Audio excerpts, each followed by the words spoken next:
All right, so we've now started recording. Welcome to our CSI meeting, and I will turn it over to our chair, Dr. Stork.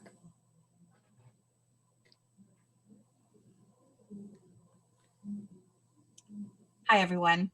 Sorry, I thought it was me on my end. I thought my computer had just had enough of Zoom today. So welcome.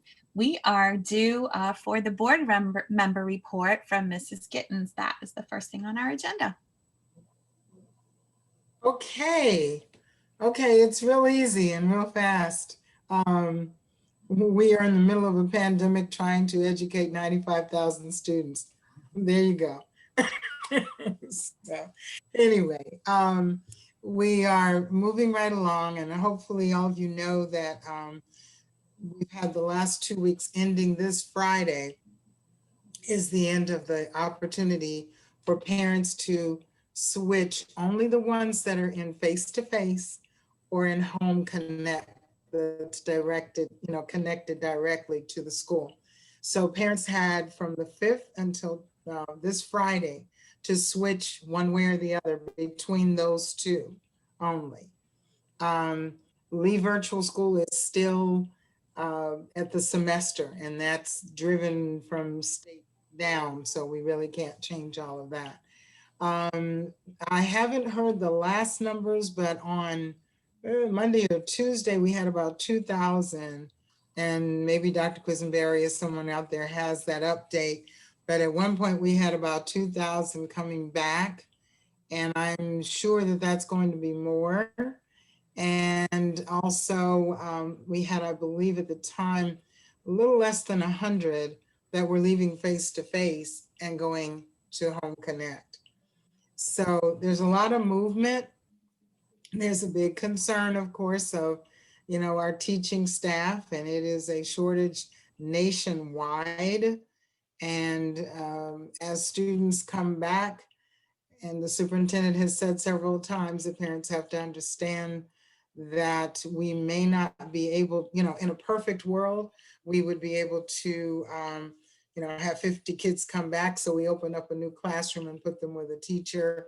And that's not always a possibility, because we are very, very diligently looking for teachers. So this is also an ad that if you don't like the job you're in now, come join us. We can use teachers and also substitutes to help with that issue as well. I've heard from quite a few parents that they are sending their students back. I want to, and I think I sent it to Cindy, and if I hadn't, to go into the minutes. If you watch the first half of the EDAC meeting from Monday night, I believe, it was the Equity and Diversity Committee.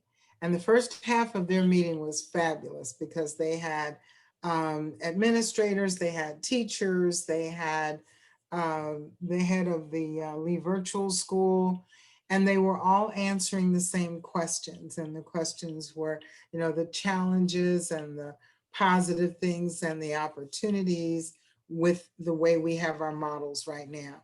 And we still have the 4 models, and that's face-to-face, Home Connect, Lee Virtual School, or homeschooling. So parents are, kind of figuring it out.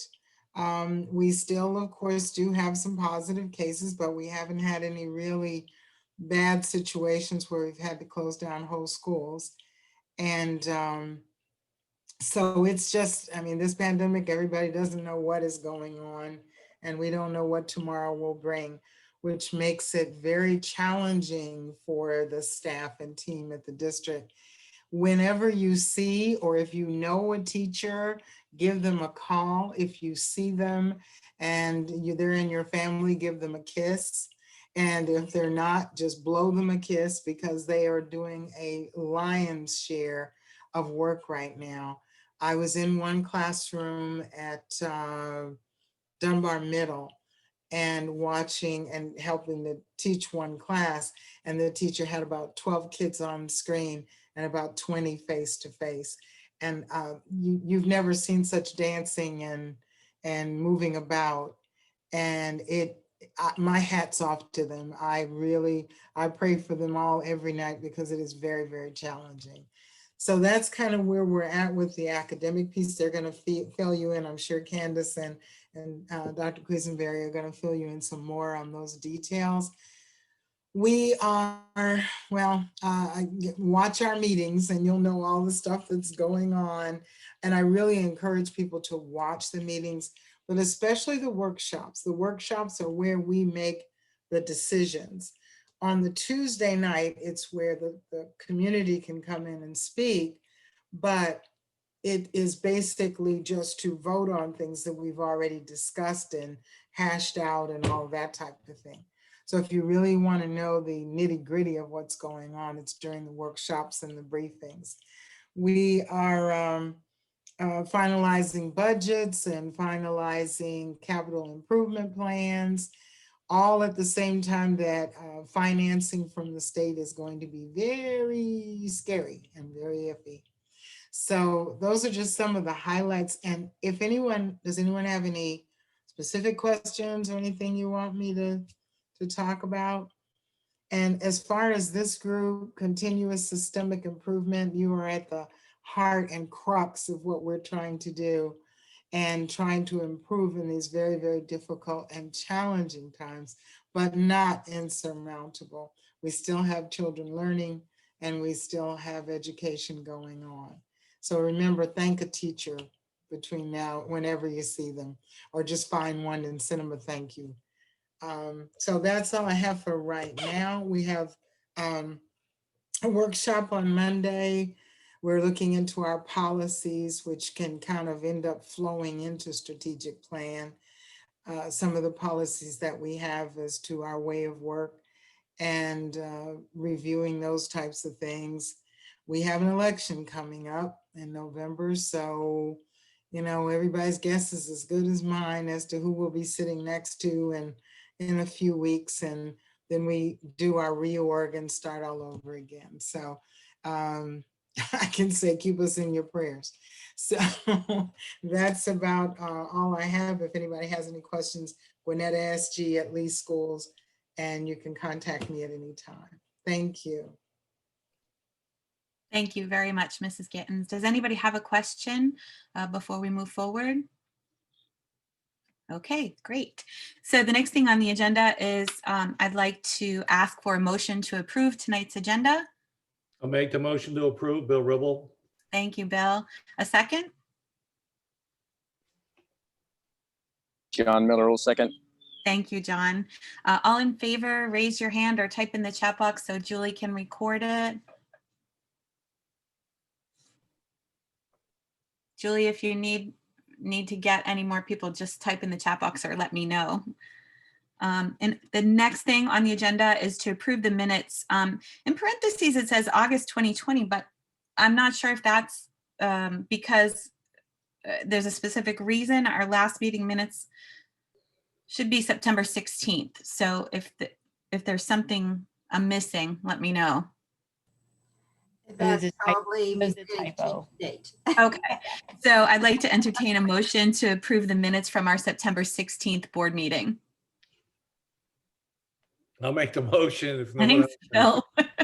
Can I have a second? I will second. Thanks, John. All in favor of approving the minutes from our September 16th CSI meeting, raise your hand or make some kind of comment so Julie can record it. Perfect. Cindy, do we have any public speakers tonight? No, we do not. Okay, perfect. So the next thing on the agenda, Cindy, I don't know if you want to introduce these folks or you want me to. I have the privilege of working with Candace and Bethany on our Innovation School Committee, so I know what fabulous people they are, and we're all looking forward to hearing the presentation tonight. So Cindy, you want to kind of give an overview of from the last meeting, everybody gave their feedback, and then we Yes, can go but- ahead with the presentation. But before we do that, we do have a couple of new members to our committee. So if you wouldn't mind if we could just go through quickly and do real quick introductions, and then we'll get to our presentation. Sure, sounds great. I'll start. I'm Michelle Stork. I'm an associate professor in the College of Education at FGCU. My daughter is a graduate of Fort Myers High School, and she is a teacher in Lee County. So we have a lot of connection. We have a lot of connection, and I agree with Mrs. Gittens. We should hug all our teachers and all our district folks as well, because they're all doing a lot of hard work right now.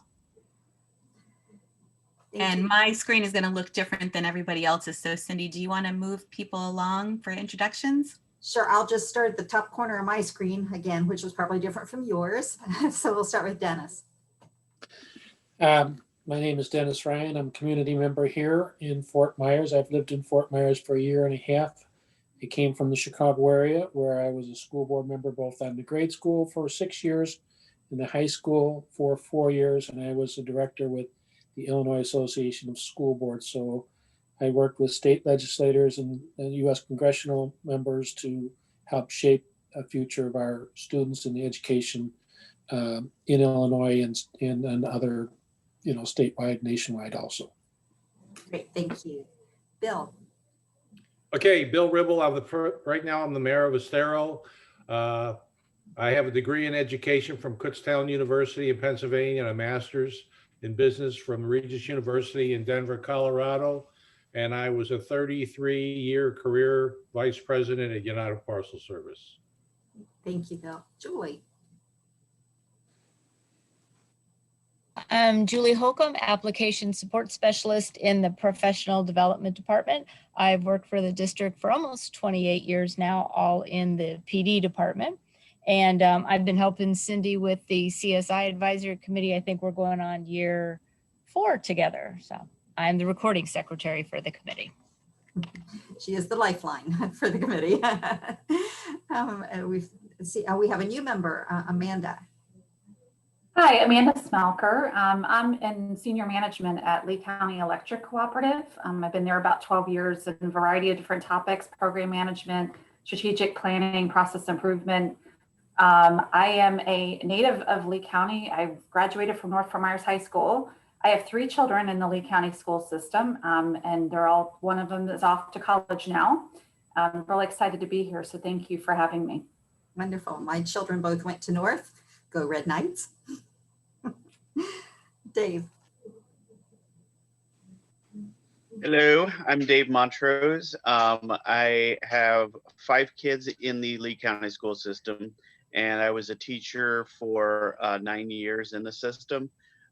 Currently in a social work role I'm actually starting a new position with the ALS charter schools as a social worker.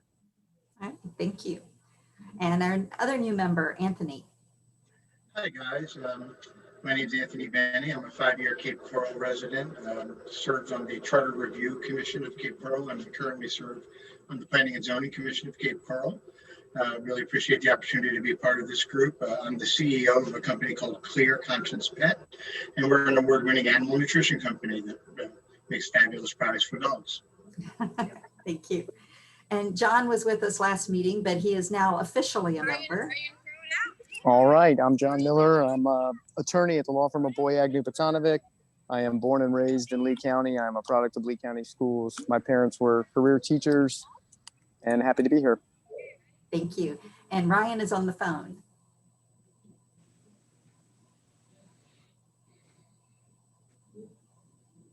I believe. Ryan, can you hear us?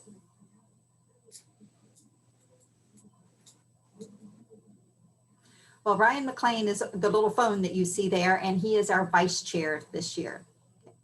And Mrs. Gittens, would you like to do a quick introduction as well? I think I'm infamous. Lee County School Board.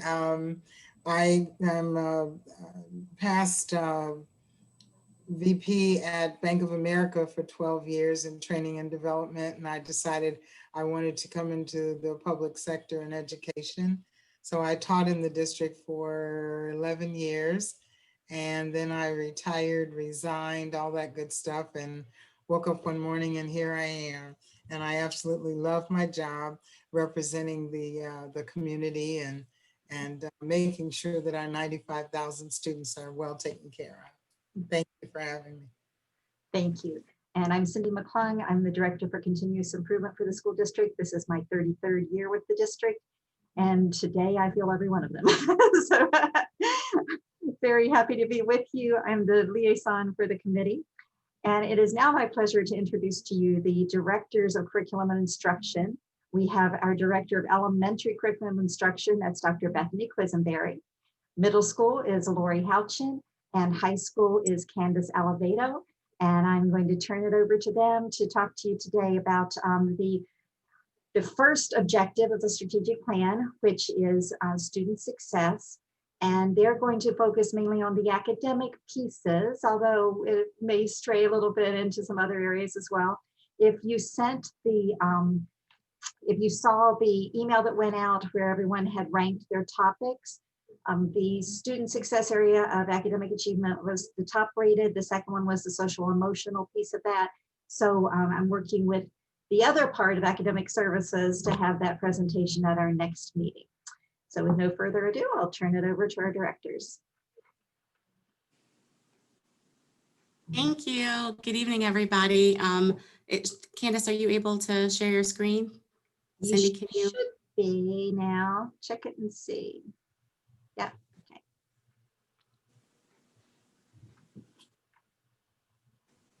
Thank you. So just like it's been an adventure for everyone else these last 6 months, it has definitely been an adventure being the directors for curriculum and instruction for school district. So we're going to go through a lot of our pieces that we have created in the last, I guess it's been 6 months now, and different pieces of academics to ensure that our students, that we're still meeting all of our students' needs.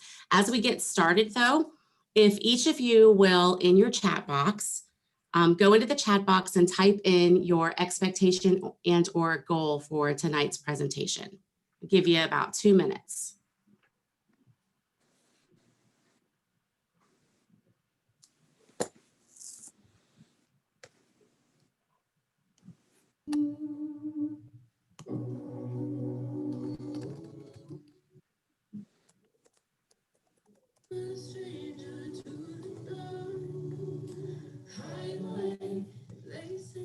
We don't want your broken parts.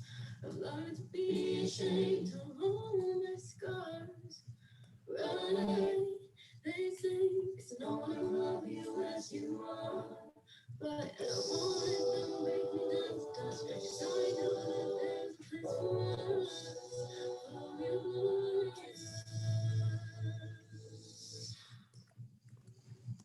when the sharpest words want to cut me down, I'm gonna stand the flood, gonna drown aloud.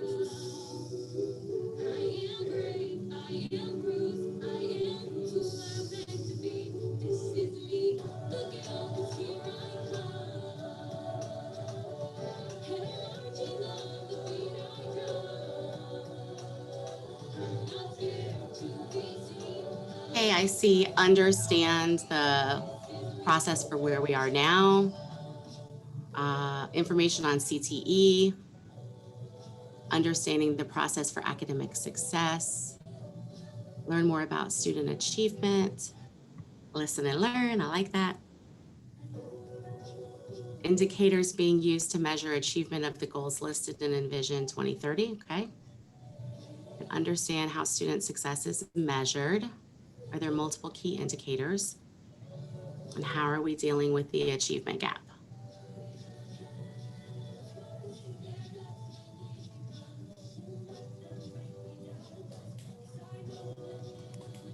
I think that might have been everybody. All right, thank you. So we'll do our formal, even though Cindy introduced us, we'll do our formal introductions. As she said, I am Bethany Quisenberry. I'm the director for elementary curriculum and instruction. It's my 20th year in the district. I went teacher, administrator, principal, and then this is my 3rd year in this position. And I have 4 children that have gone through, 2 of them are in college now, and then I have 1 in elementary and 1 in middle. So it has been an honor to have grown up in this district and now to serve in this district. Miss Lori Houchin, you want to introduce yourself? Hi, everyone. I'm Lori Houchin, and this is my 25th year in the district. Hi, John Miller, who was at Mariner High School. Hello to your Hi, mom. Miss and dad. Houchin. How are you? I'm well. How are you? Good. Tell your husband I said hello. I will. He just retired this past year from the school district, and Haley, our daughter, is also a product of the school district, and she's in her first year of teaching at the Alva School this year. So that's exciting to see it start all over again. And thank you for joining us. Hi, everyone. My name is Candace Alivedo. I'm the director for high school curriculum instruction. This is my 16th year in the district. I am a graduate from Cape Coral High School. I also have 2 children in the district. I have a 3rd grader this year and a kindergartner, and I'm very grateful that my kindergartner was able to go to face-to-face instruction, because I'm not sure him and I would have survived each other together at home anymore, as much as I love that little man. So I'm very excited to be here with you all tonight. So thank you for having us. So as we go through our presentation, at any time, if you have any questions, please feel free to put them in the chat box, or we'll do our best to stop periodically and answer those chats, or give a few minutes for you to unmute your mic and ask us questions. So we're going to start out with Candace and planning for instruction. All right, guys, so Ms. Gittens actually talked a little bit about this, and what we wanted to do tonight was take you through kind of our planning to instruction, so where we started to how we got to where we are today, and then some of our next steps. So as of yesterday, we had approximately 46,000 students who were face-to-face, roughly 33 students who are home connect, 5,000 students who are at our Lee virtual, and 2,400 students who are doing home education. As Ms. Gittens had talked about just on Monday, where those numbers were for students returning from Lee Home Connect to face-to-face, as of Monday, it was 2,000. As of this morning, we've got 5,727 students at Q2 that will be coming back to us face-to-face. And we do have 255 that'll be going on Lee Home Connect. So some of these pieces, as we talk about our next steps, is we're really starting to think about Q2 and the shifts we're going to need to make academically as we're getting a lot of our students back in. So we are very excited to have them coming back to us. So just some updates on those numbers. So these are some of the things we did for our first quarter action steps that we took. And the very first bullet was actually before school even started. We developed a Lee Home Connect task force, which was built of teachers K through 12 across the district, who really worked with Bethany, Lori, and I to talk about Lee Home Connect is very different. Teaching virtually via this computer looks different, sounds different, especially for those hybrid models. And we want our boots on the ground to help us develop that. So that's that first piece. And they spent a ton of time and work with us, and we were so grateful for those outcomes.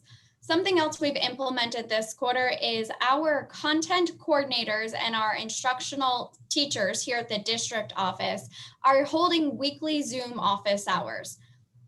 These are hours where teachers can jump on a call and ask any question that they have. So while we are offering support to our schools virtually through their PLCs, we're logging in and joining Lee Home Connect and hybrid classes and doing some side-by-side teaching and seeing what it's like so we can develop our curriculum. We also thought it was really important to have time where teachers could just jump on and ask questions.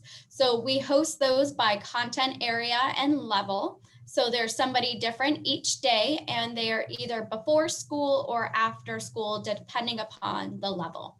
Something else we did is we purchased Nearpod, which you guys are going to get to see what that looks like tonight.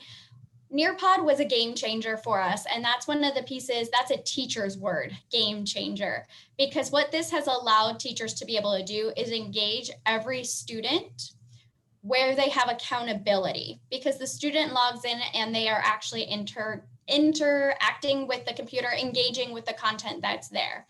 So that's been huge for us. We are continuing a structure we started last year, which is our leading and learning. And actually tonight we have our middle school leading and learning happening in this very same building that we are in.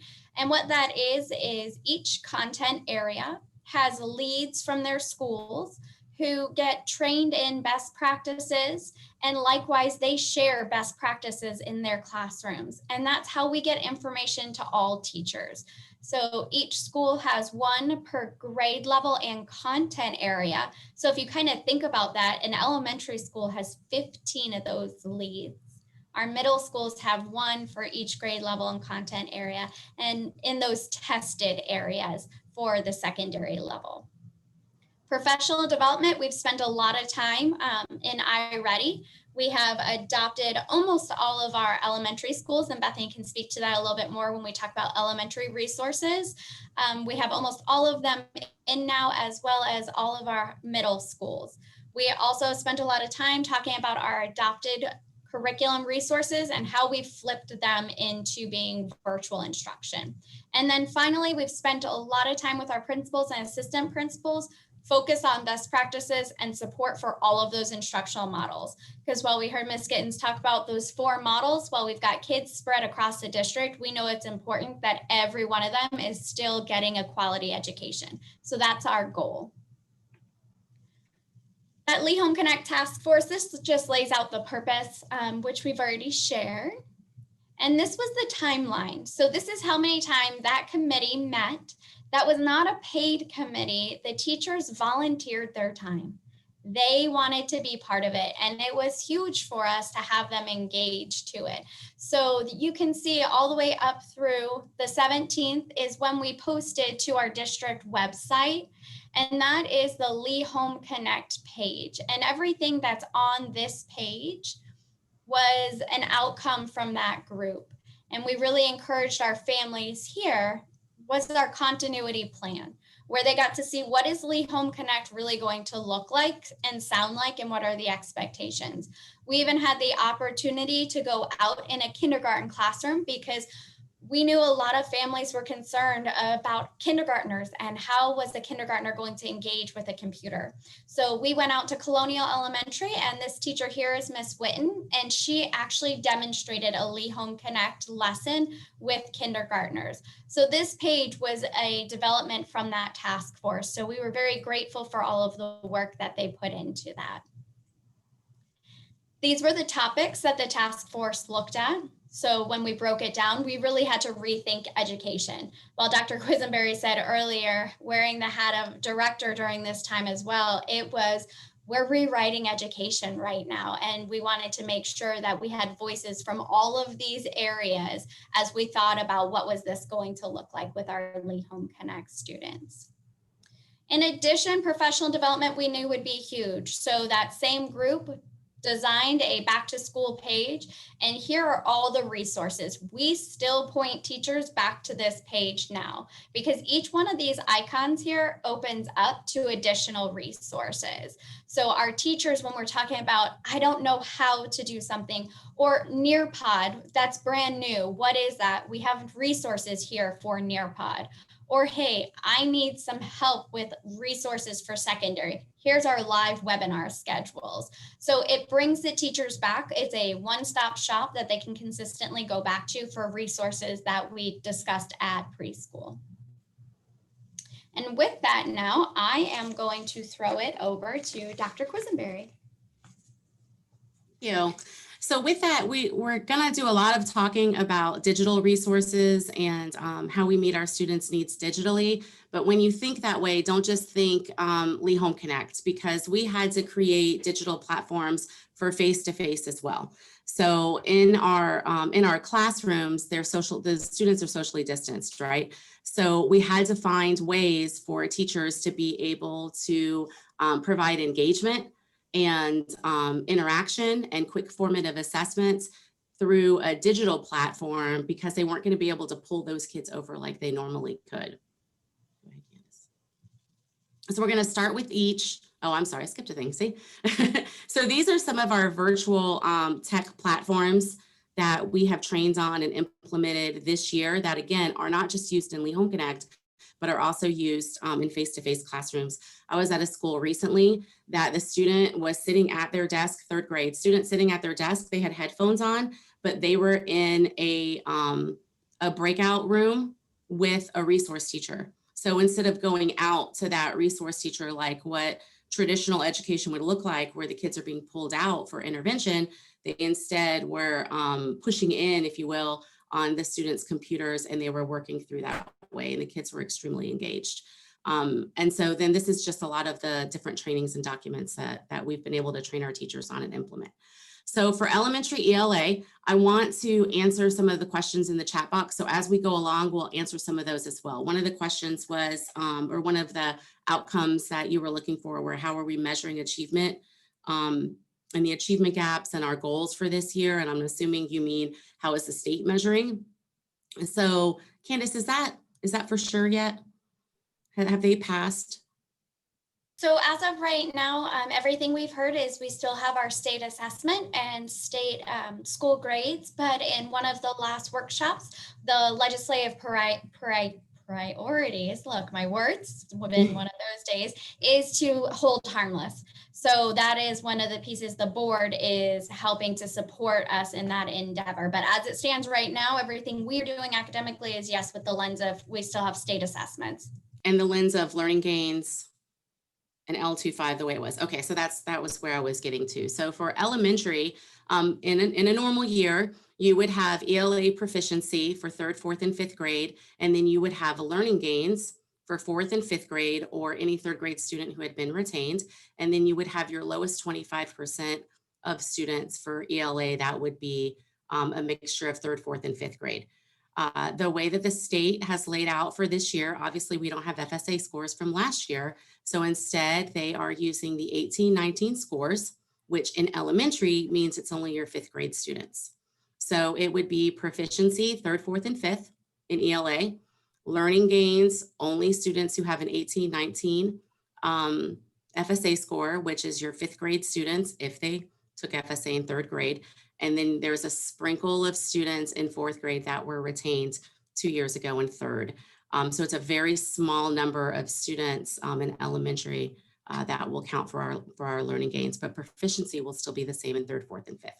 Okay, I just wanted to make sure we answered some of those things as we go along. So our elementary ELA has created an abundance of resources for our teachers for face-to-face as well as digitally in Lee Home Connect. And so this links out to all of their resources that they continue to train. One amazing thing that we were able to do this year is through some K-12 funding from the state, we were able to reallocate that. And we now have a primary, which is kindergarten to 2nd grade. We have a primary literacy coach in every school, in every elementary school, which is huge. So what typically happens in elementary schools, because state testing is in 3rd, 4th, and 5th, it's in intermediate, the primary students sometimes don't get as much support. And we all know early childhood is where it's at, right? That's where the kids really learn to read. And that's where we fill those holes. And what we're already finding this year is that our youngest babies have the most holes from missing 4th quarter or from not going to pre-K for the last 9 weeks of school. And so we really built in, can you scroll down a little bit? A ton of additional resources. Really great reading is our phonics program, Read 180, System 44 are our intervention programs for 4th and 5th. And so we boosted all of those resources up and are working on training our coaches. They have a K2 coach, they have a 3-5 coach, training our coaches to then be able to train their teachers, as well as through our leading and learning, as Candace mentioned, there's a leading and learning ELA teacher for every single grade level in elementary. And so ensuring that we use the data from iReady, all of the students took iReady, kindergarten takes it next week, and using that data and ensuring that we're looking at individual students to fill those holes, utilizing these resources.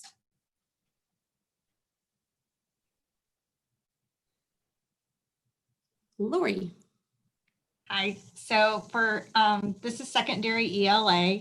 And so one of the things that this is our 3rd year having curriculum maps, which is our scope and sequence. And we continue to refine our instructional guides, which are really just backwards design lesson plans. But one of the things we challenged our team to do is to make sure that all of the guidance that they were giving their teachers face-to-face, that they were also showing what resources could be used for Home Connect. So I'm gonna let Candace show you a playlist. So they've been taking the instructional guides and they've been putting the digital resources in. So these are just like a one-click link that was timed out, and it takes the instructional guides, and they can click on each of these links and it just takes them through a step-by-step lesson plan for that chunk of the day. And so, and then one of the questions you asked are how we measuring student achievement. So after we do about 2 to 3 of these instructional guides, we have a formative that our students take for the standards that were just taught, and we measure how the students are doing toward mastery of those standards. And then those drive our instruction. And so it lets us know what students need remediation, of which they have achievement level descriptors for the standard. So it lets you know what a level 3, which is on grade level, can do with the standard. But say, what is a student who's an achievement level 4 or 5? What can we do to push them even further? And they have learning activities to go up, and they have learning activities to go down, and then to go back up. So, so we really use that formative data, and we study that to see where we need to push in for support, and what our teachers need to do to drive that instruction so students are mastering the standards.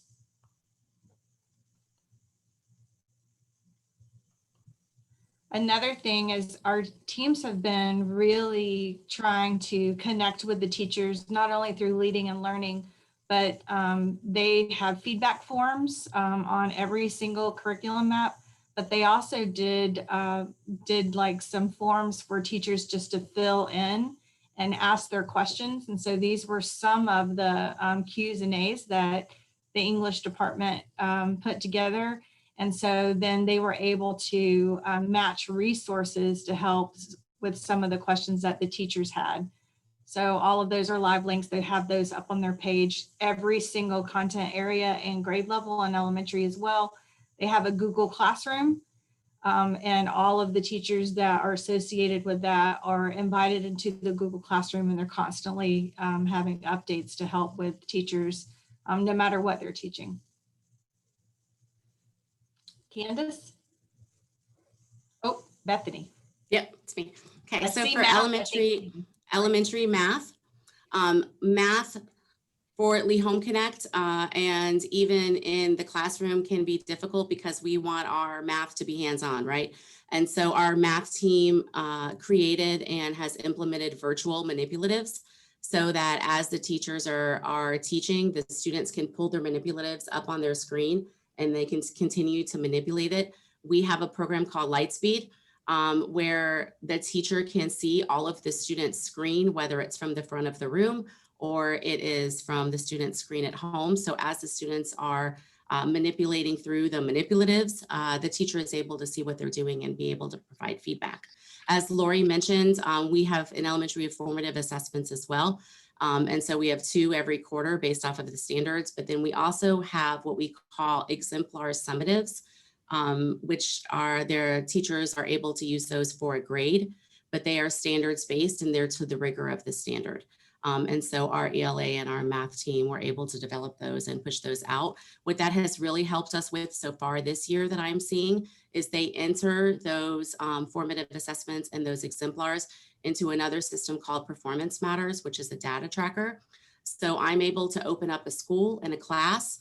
It lists all the students and I'm able to see all of their data points going forward. So I can see the students that are, you know, their trend is doing great, or the students that were higher at the beginning of last year, according to their FSA, and now they're starting to fall. And so we know those students, we have some holes with them that we need to make sure that we're able to fill. So for elementary math, we have some differentiation pieces with the achievement level descriptor that Lori was just speaking to. And then we also have a Take 10 daily spiral review. So part of, you know, fill in those gaps, we wanted to make sure, because teachers don't have time to go back and reteach what was taught the year before. And so instead, what they do is each day we're implementing a 10-minute Can you click on one, Candace? It's a 10-minute quick question that the students work through and the teacher works through, and it's scaffolding back to a previous standard. So this would be an example: Math Blast Monday, Taco Tuesday. They have all kinds of different ones. The student would ask the question, it's on a certain standard, and they would continue to review throughout the school year. It's taken forever to load.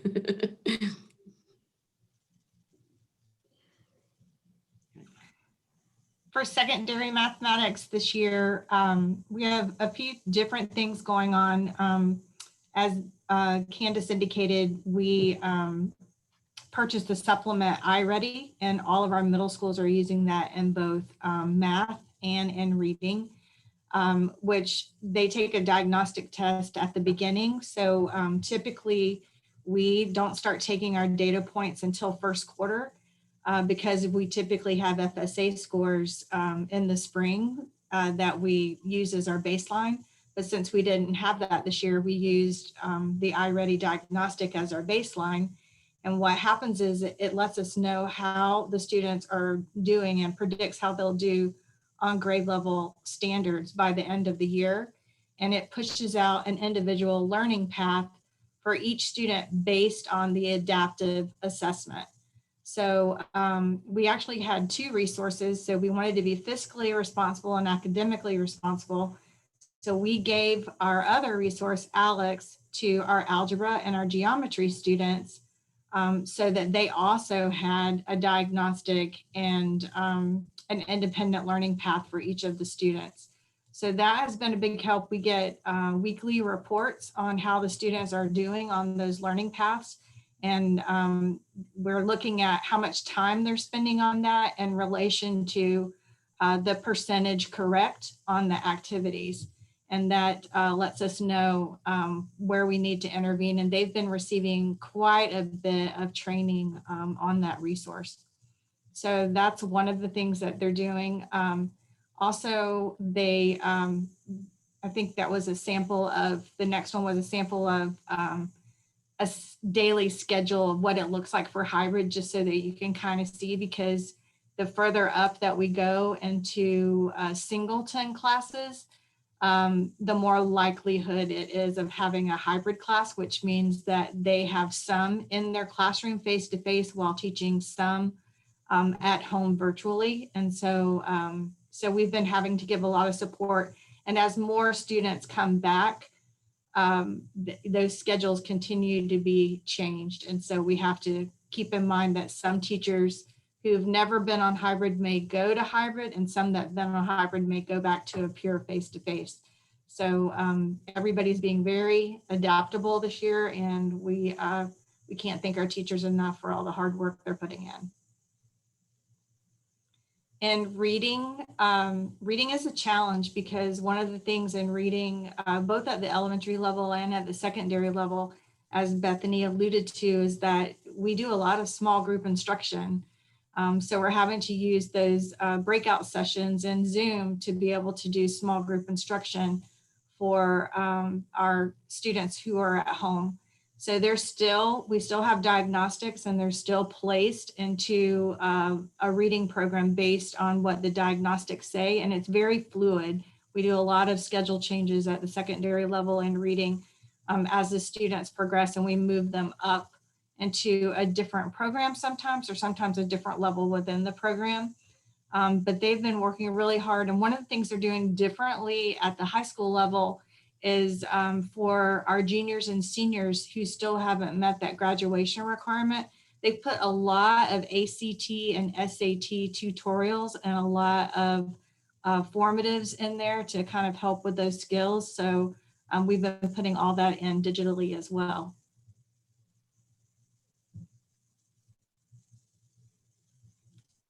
Bethany, back to you. Yes, ma'am. So elementary science, I just have to brag on my science team for a minute, because not that my ELA team and the math team aren't absolutely amazing, but our elementary science team is just out of this world. So one of the things that they have started doing, because again, like what Lori was just talking about, it's difficult for the interaction. whenever you're working from home or even in the classrooms. We're used to being able to do small groups. So science, we live in elementary, we live in labs. So the kids have to touch it, they have to feel it, they have to work through it, and they work with their partners, and that's difficult when you're socially distanced or when you have to have your own materials. We just don't have enough materials to provide every single student, the materials to be able to do the lab. So what Jen McBride and Jared Wallace have done is they have investigations. Scroll up to the top. Are you in the investigations? I'm sorry. There you go. So every other Friday, they run 3 live investigations. There's a picture of them. Out of one of the training rooms here. And so all of the students are logged in through streamable learning. Last Friday, they had 4,000 students logged in. I mean, it's outstanding. And the kids are asking questions. It's interactive. So Jen will ask a question and the kids answer, we'll do in the chat box, and she'll say, oh, Johnny, thank you for answering blah, blah, blah. And it goes back and forth. So, and they're demonstrating the labs while in the classroom, the teacher is demonstrating the lab as well. And so it's worked out really well to continue to keep the kids engaged in science content. In science for elementary, back to the accountability piece, only 5th grade have science for, it's not called FSA, it's called NGSS. However, on that assessment, there's 3rd and 4th grade standards.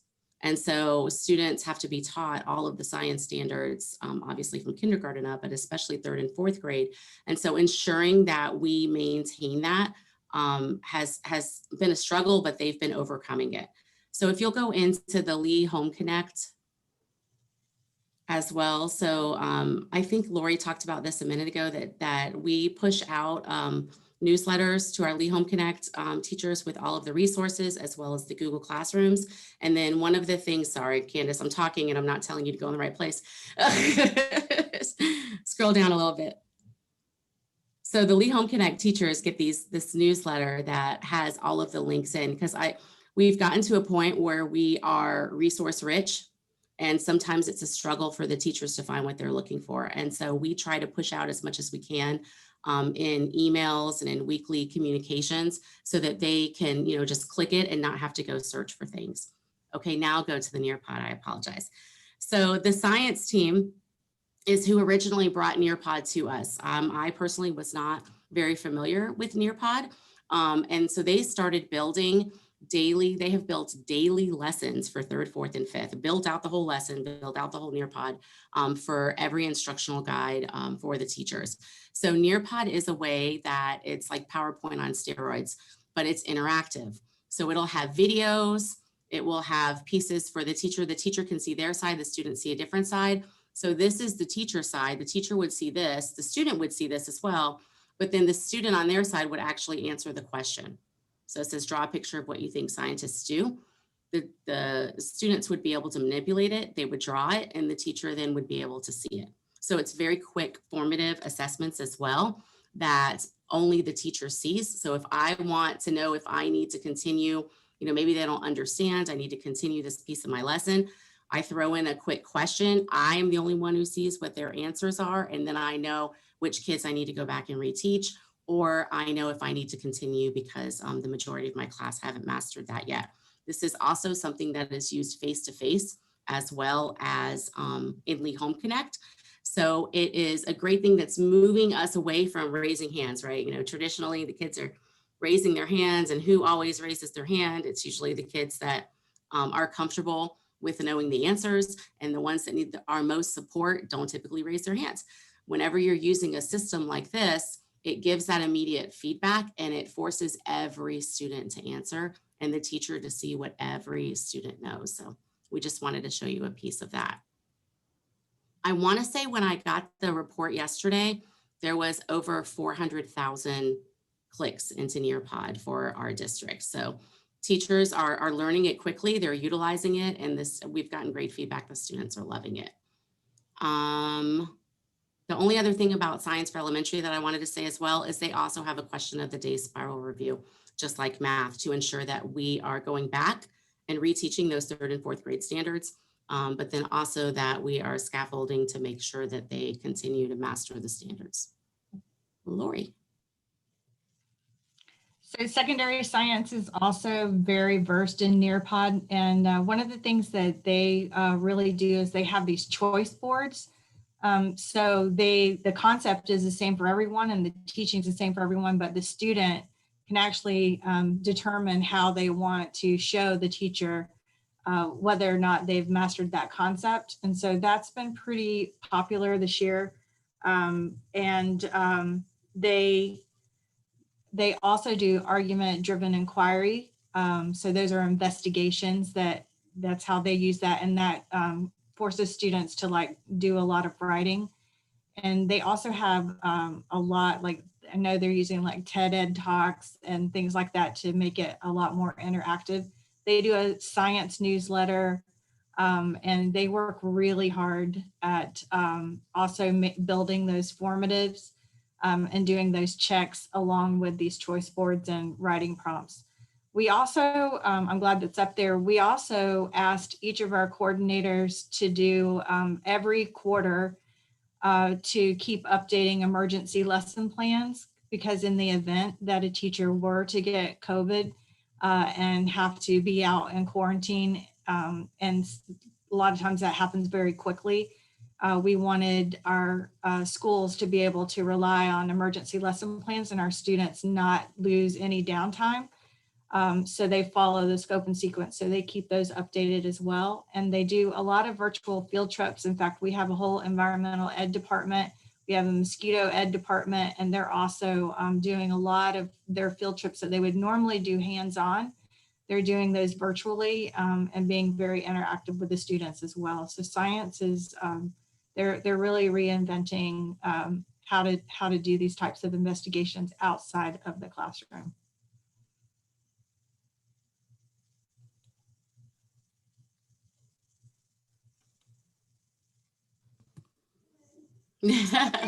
Answering Ms. Gittens in the chat, and I thought I was going to be able to respond faster than you needed me to click. And all I was saying, Ms. Gittens, is that for our hybrid students, they access Nearpod the same way. So it's single sign-on. So what the teacher does is they have a class code that they drop their presentation into, and the students on their Chromebook log in with that class code.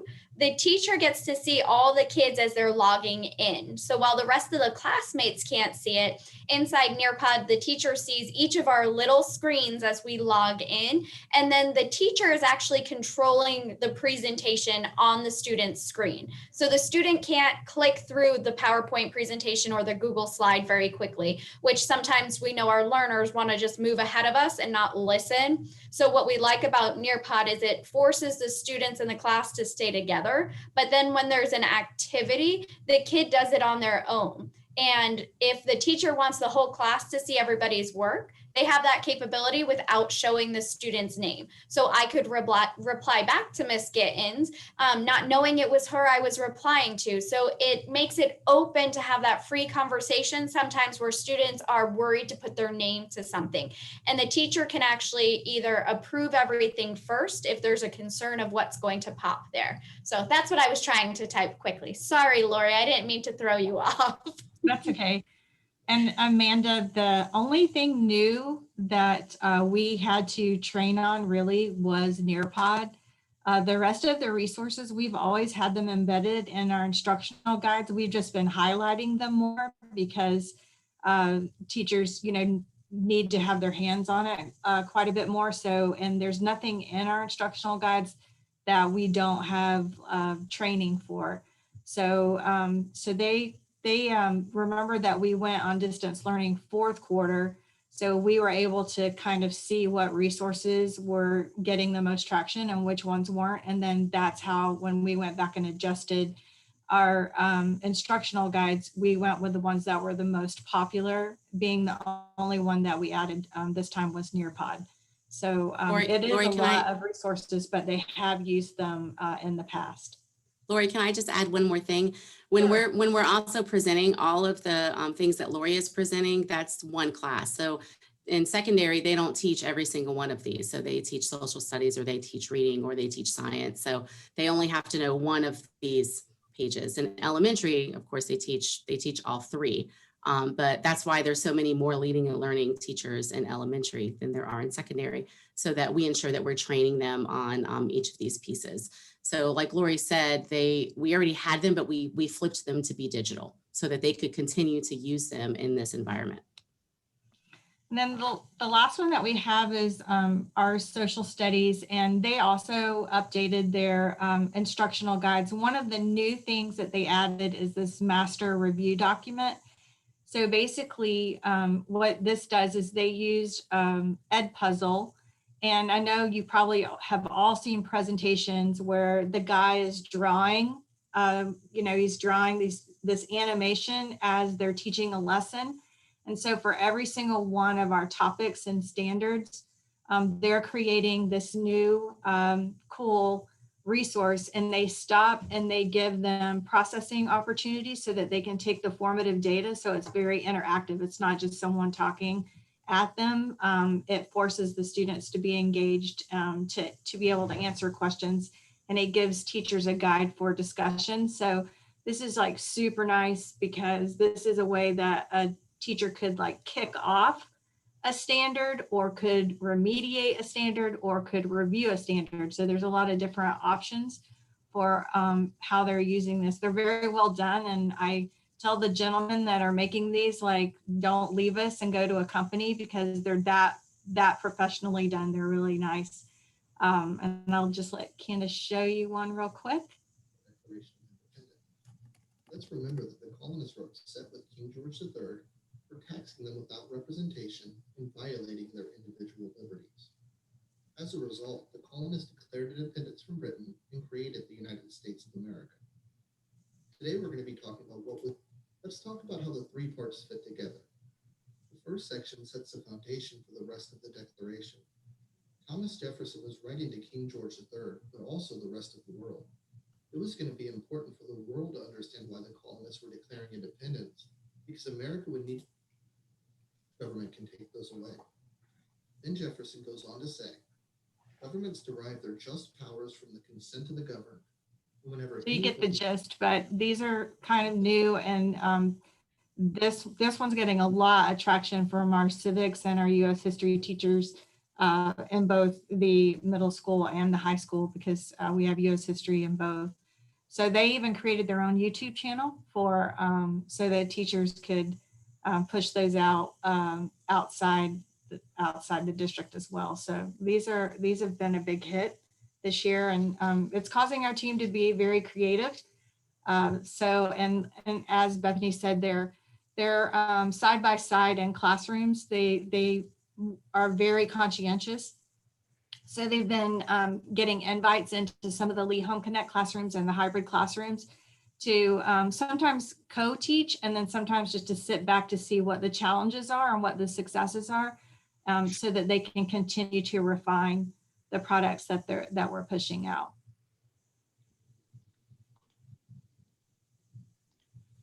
So with that, it brings us kind of wrapping to those progress monitoring pieces. So you see how we planned for instruction, what our teachers are utilizing for instruction, how we've shifted it. Now, how are we monitoring it? How are we measuring and knowing how our students are doing? So both Bethany and Lori touched on formative assessments.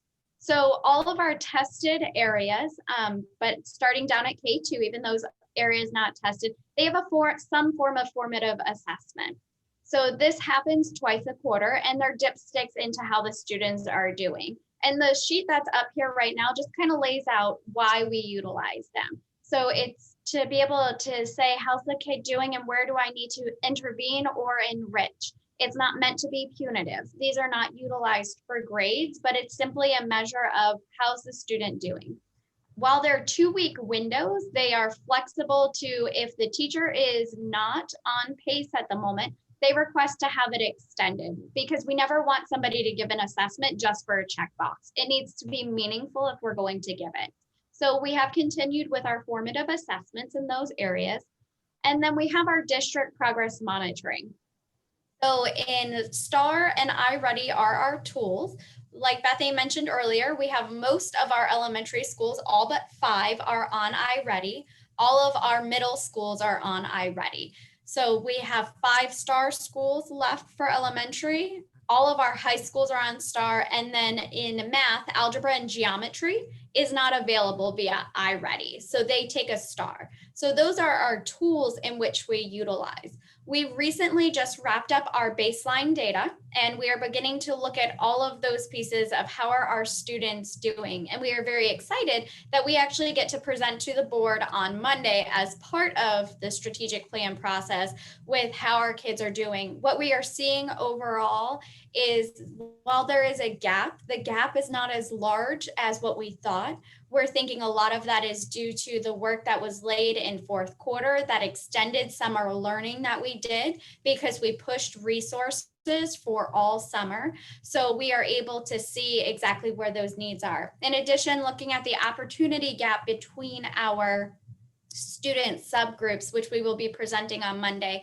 What we are happy to see, and we can share with this group here, is that we are actually closing that gap. So even though in spite of everything that's going on and the challenges our teachers are having and our families, and we keep reinventing education, we are actually seeing a decline. We're closing the percentages between our groups. So hopefully you'll be able to tune in on Monday's board workshop and see some of that information, or go back and be able to see the recording as well. So one thing too I Bethany? want to say is that we also work with our administration, and every 3 weeks we push out a curriculum brief, and it outlines the standards, and it outlines what that standard looks like below grade level, on grade level, and above grade level. So as they're hopping into classrooms and or joining on Zooms, they have gotten in the habit of taking those with them. And it's just a quick spot check of how the students are doing with those standards, as well as whether or not teachers might need support. So so that's another like quick measure that they're able to use. That's an unofficial measure, but that they're able to use to stay connected in the classroom.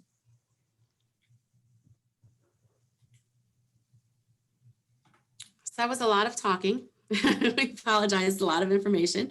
But what we want to do now is Candace is going to put this link into the chat. If you can click on the link and answer, what considerations do you think will be the most important for students transitioning back to the face-to-face instructional model? So as Candace started out with, we have over 5,000 students that are coming back from Lee Home Connect. In another 9 to 12 weeks, when third quarter begins, some of those Lee Virtual School students will start coming back as well. So what considerations do you think will be the most important for students? And Cindy, did you make me a co-host? And can I ask a quick question before we do this real quick? Absolutely. Can you define the difference between an opportunity gap and an achievement gap?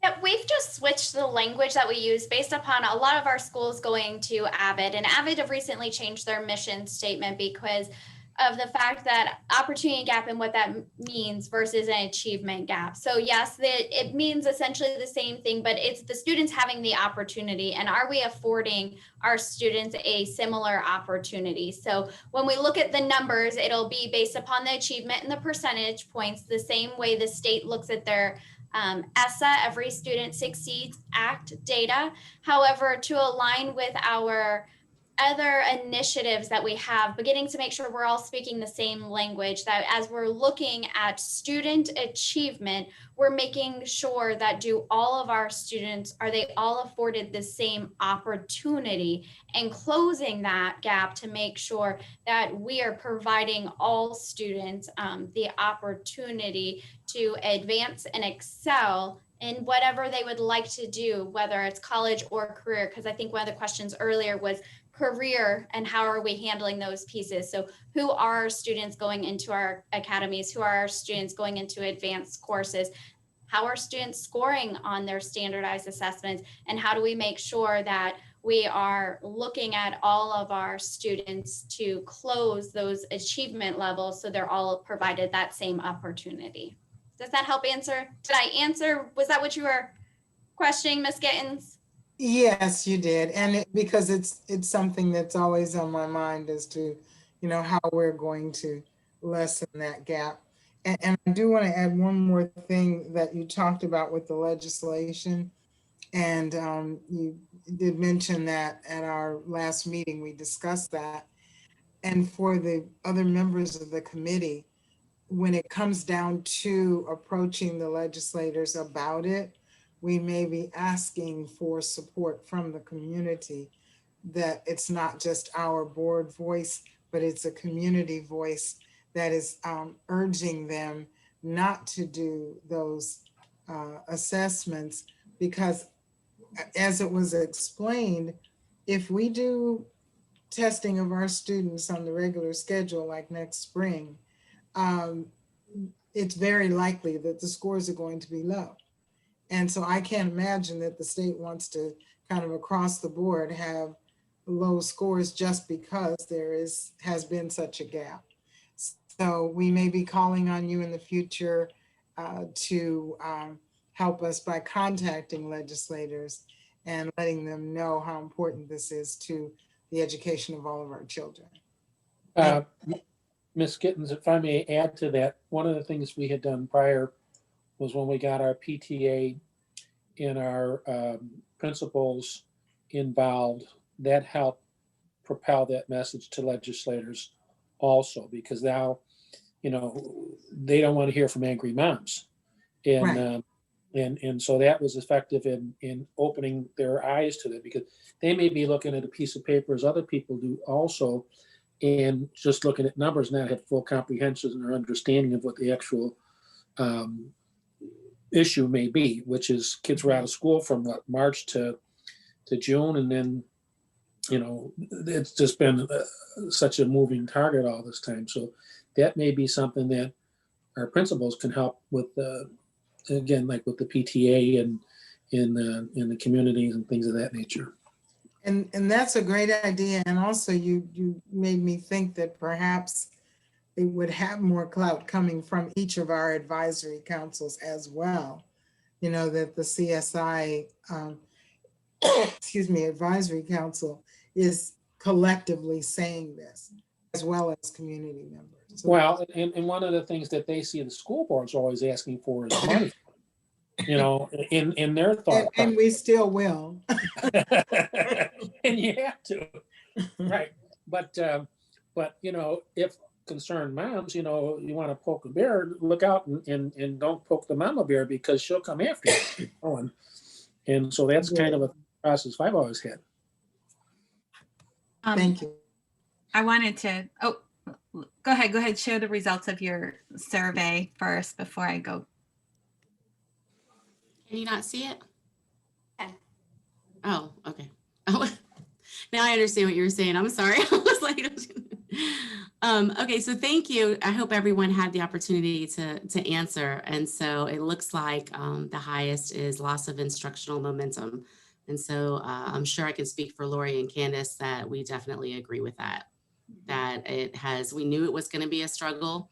It continues to be a struggle. Our teachers are amazing and have done anything in their power to, take on that challenge, and are being extremely creative and ensuring that they are meeting their students' needs. So thank you for that. I'd like to take this opportunity to thank Bethany, Candace, and Lori for a fabulous presentation. I think it helped us all really understand all the things that you've been doing. As the chair of the CSI committee, though, one thing I wanted to just clarify is what our committee is supposed to be doing with this information, right? So it's a fabulous presentation. We have a better understanding now of what's happening, but I keep getting drawn back to what our committee can do to provide benefit. So of course, my dogs have been quiet all night, and now that I'm talking, they're going to decide to bark. So our committee is to review components of the strategic plan to provide input to the school board concerning the content and implementation of the plan. So tonight we heard about mastery of core subject matter, which is the first indicator of strategic objective number 1, which is student success. And Cindy will laugh because she knows I'm probably using the wrong terminology last year, but I'm constantly asking, what are the strategies that we're going to use to meet these indicators? I got the words right now, Cindy. Cindy. And it seems to me, based on this presentation, the notes I took, that the strategies that you're using for core subject matter, to meet core subject matter as the indicator for student success, are the things you had on that very first slide, which would be the coordinators holding weekly Zoom meetings, Nearpod, the leading and learning, professional development with iReady and the curriculum resources, the principal and AP meetings, the Lee Home Connect Committee of Teachers, and then the resources, the back to school resources page. I think that was, I caught everything on that list. So my question for probably Mrs. Gittens is, how can the committee help in our role with this information that we now have, help the school board? I think, and I'm going to ask Cindy to, stop me if I'm going down the wrong path, but I believe as we have upcoming a strategic plan review that we normally do every year when we reorg, and this would be something that I would ask Cindy, and I will, mention as well, that when we're reorging, that this gets to go into the strategic plan as a suggestion. So, I mean, Cindy, am I saying that correctly as well? I'm not clear what you mean about the suggestion. That the briefing next Tuesday, you'll receive information very similar to this at that briefing. We will be targeting mostly the results from last year and looking at the new targets for the upcoming year. And they will be talking about some of those strategies. Then following that one, because we have so many areas to cover during that time, each month there will be an update on one of the areas. So this group will be presenting again. Yeah, I'm sure they're thrilled to hear this. At the end of November, or I think it's December 8th is when they're 7th or 8th when they're presenting again, when they will be presenting to the board in much more in-depth. The role of this team, this committee, is to listen to that information. And then do you have suggestions to how to really push the information out to the community? Do you have suggestions on ways that can help with some of those strategies? What recommendations would you have to give to the board regarding what you've heard and then the results that you see? Well, and I think that, get his name right, I can't mess up the name of another Chicago person. But the comment about how to get like the schools and the PTAs involved with promoting the legislative agenda. I mean, it may not be specifically in the strategic plan, but as a process part of it, this is how we can do this. And I mean, I see that contacting and influencing the legislature this year is going to be massive, because if we can't influence some of the things that they have in place to do, we're up a creek with a lot of things. We have to figure a way to do it.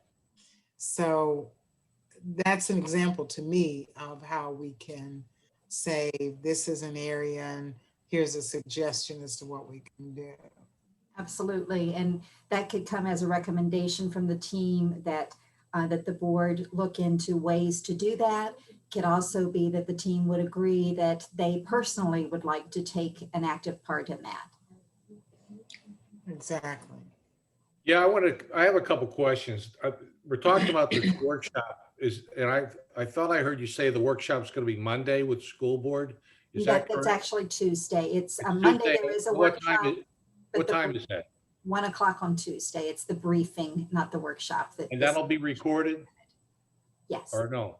And it will be televised as well. Yes. Okay, I'm not gonna be able to see it live at 1 o'clock. I got a big meeting over at the village that day, but I could watch it when I get home, and I am committed to watch it.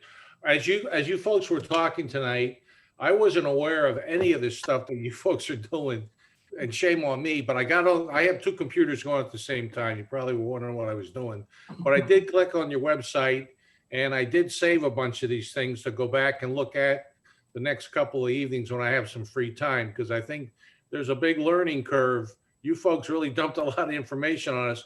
Quite frankly, as a former business executive, some of these things I think is going to be very difficult to execute. You have a lot of balls in the air. It's a great plan. I just hope you can execute it. There's a lot of moving parts to it. But as far as getting the legislator involved, I'm going to strongly suggest that we work through the Florida League of Cities, because that's what they do. So we need to understand what exactly you need help with, and come up with a mission statement for those folks. And I can help you carry that thing through. As you know, I'm the president of the Southwest Florida chapter in this region. So I will offer my services, but I have to better understand exactly what we need from them specifically. Ms. And Gibbs, we will be maybe, doing, oh, I'm sorry, go ahead, Cindy. well, I was just going to ask if maybe at our next meeting, if you could give a brief overview of the board priorities that were discussed at the last board workshop. I will. And anytime, Mrs. Giddens, you have an idea, just give me a call and we can take some time and talk through some of these things. And I think that's a great idea. Like the board is connected with the Florida School Board Association. And again, you know, people with groups, let's say, like you mentioned before, can be more influential than just individuals, but then individuals as well. So Yeah, as most of you folks know, right now, the big thing is water, clean water. What's in the news, the releasing of the water, Lake Okeechobee, oh my goodness. So everybody's talking about the water, but the undercurrent of that whole thing, as you well know, the public is concerned about schools, educators, and our children. So we have to meet the news demand, if you will, and fill the void of the lack of knowledge about what's really going on here. And you folks have some excellent examples of a plan that you have worked so hard with. I know Mr. Giddens talked about rewarding the teacher if you see it. I'll tell you, you folks really deserve a lot of recognition. I was really impressed with everything I've seen here tonight. and make sure you go back and look at the meeting from last night, where some of these actual teachers that are doing these things are giving their feedback on how it's going for them. So that's a perfect segue from this, knowing what all the processes are, and then hearing how that's working for them. If I may add, I can get an outline together of what we did to get the PTA and legislators. You know, there was diversity that was involved in there. If you look at our students and the number of languages in our school districts, things of that nature, you know, things are changed. And if we have, we call it Vision 2020, if we bring that together and bring it in front of the board, it will be helpful, and we can put a plan together to you know, go with the Florida studies and or the legislators or whoever it may be that we need to get that message, even the news out. Well, I'd also like to suggest that we don't forget the faculty and colleges of education, particularly there in our local colleges and universities. I know that you would find support there as well. Maybe that can be a part of our next meeting, that I will, you know, bring forward the legislative items that we were talking about. And then we can, as a group, talk about how we can move that forward, and I can take that back to the board. Wonderful. Okay, well, it is 7:26 p.m. I want to be mindful of everybody's time. I know everybody's had one of those days where you've probably spent hours in meetings. So we are we've kind of passed good of the order, but I think that we were already segued into that. But if anybody has anything else that they would like to add for the good of the order for tonight's meeting, I'll open it up. I'd just like to, again, thank our presenters. And when Bill was saying that they had done a lot of work, you didn't know that half of it. This district team really just did incredible amount of planning and production, and their teams to get schools open. It was just an incredible feat, and to be able to do it in 4 different learning models, well, 3 but also provide information for homeschooling, has just been Herculean effort, and they did a wonderful job. Absolutely. Thank you for saying that, Cindy. I concur with you 100%. I know that these folks were also doing other work besides this, if you can believe it. So, they had a lot of hats to wear during this time, and I appreciate what you shared tonight with everybody. So right now, if nobody has anything else they would like to add, I would like to entertain a motion to adjourn. So move. I don't want to adjourn. This is definitely not like the board meeting. The chair doesn't even get that out of her mouth, and I motion, I second, bye. That shows we all get along on this committee. We are collaborative here. We collaborate. Okay, I'll talk to you offline about that one. Thank you all so We much. have a motion to adjourn in a second. So thank you everyone for your time, and thanks again for the great presentation. Thanks, everybody. Hey, thank you. Good work out there. Good night.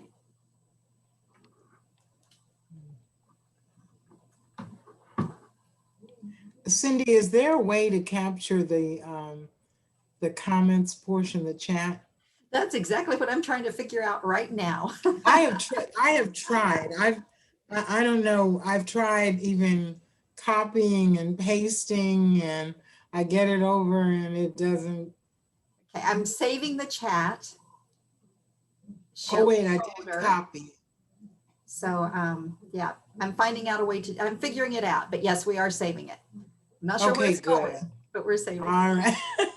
But we have it. Thank you so much, and great meeting. Thank you.